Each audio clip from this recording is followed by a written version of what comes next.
ഇപ്പോൾ ചിലപ്പോൾ നിങ്ങൾ ത്രെഡ്സിൽ ചില പോസ്റ്റുകളൊക്കെ സേവ് ചെയ്ത് വെച്ചിട്ടുണ്ടാവും. അപ്പോൾ ചിലപ്പോൾ നിങ്ങൾക്ക് പിന്നീട് അത് സേവ് ചെയ്തത് ഒഴിവാക്കണം എന്നുണ്ടാവും. അപ്പം ഈ ഒരു വീഡിയോയിൽ നമ്മൾ നോക്കാൻ പോകുന്നത് ത്രെഡ്സിൽ എങ്ങനെ സേവ് ചെയ്ത് വെച്ചിട്ടുള്ള പോസ്റ്റ് അൺസേവ് ചെയ്യാം എന്നുള്ളതിനെ കുറിച്ചിട്ടാണ്. അതിന് വേണ്ടിയിട്ട് ത്രെഡ്സ് ആപ്ലിക്കേഷൻ ഓപ്പൺ ചെയ്യുക. ഓപ്പൺ ചെയ്തതിന് ശേഷം ചിലപ്പം ഫീൽഡിൽ പോയി നോക്കിയാൽ നിങ്ങൾ സേവ് ചെയ്ത് വെച്ചിട്ടുള്ള പോസ്റ്റ് കാണാൻ പറ്റും. അപ്പം ഈ ഒരു പോസ്റ്റ് ആണെന്നുണ്ടെങ്കിൽ ഇതിന്റെ സൈഡിൽ 3 ഡോട്ട്സ് കാണാൻ പറ്റും. അതിൽ ക്ലിക്ക് ചെയ്യുകയാണെന്നുണ്ടെങ്കിൽ അൺസേവ് എന്നുള്ള ഓപ്ഷൻ ഇവിടെ കാണാൻ പറ്റും. ഇതിൽ ക്ലിക്ക് ചെയ്തിട്ട് നമുക്ക് ആ ഒരു പോസ്റ്റ് അൺസേവ് ചെയ്യാവുന്നതാണ്. പക്ഷെ ഒരു കാര്യം എന്താ വെച്ചാൽ ചിലപ്പോൾ നമുക്ക് ഏതൊക്കെ പോസ്റ്റുകൾ സേവ് ചെയ്തു വെച്ചു എന്നുള്ളത് ഓർമ്മ ഉണ്ടാവില്ല. അങ്ങനെയാണെന്നുണ്ടെങ്കിൽ ഇവിടെ പ്രൊഫൈൽ ബട്ടൺ കാണാൻ പറ്റും. അതിൽ ക്ലിക്ക് ചെയ്യുക. ക്ലിക്ക് ചെയ്താൽ മുകളിൽ 2 ലൈൻസ് കാണാൻ പറ്റും. അതിൽ ക്ലിക്ക് ചെയ്യുക.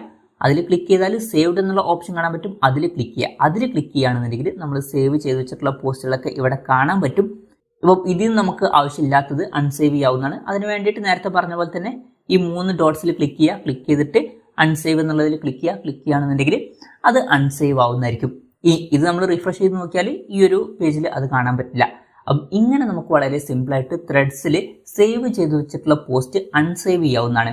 ഈ ഒരു വീഡിയോ നിങ്ങൾക്ക് യൂസ്ഫുൾ ആയി എന്ന് വിചാരിക്കുന്നു. എന്തായാലും ഈ ഒരു വീഡിയോ പറ്റിയിട്ടുള്ള നിങ്ങളുടെ ജെന്യൂൻ ആയിട്ടുള്ള അഭിപ്രായം ജസ്റ്റ് ഒന്ന് കമൻറ്റ് ചെയ്യുക. അതുപോലെ തന്നെ ഇതുപോലുള്ള വീഡിയോസ് ഇനിയും കാണാൻ താല്പര്യമുണ്ടെന്നുണ്ടെങ്കിൽ ഈ ചാനൽ സബ്സ്ക്രൈബ് ചെയ്യാവുന്നതാണ്.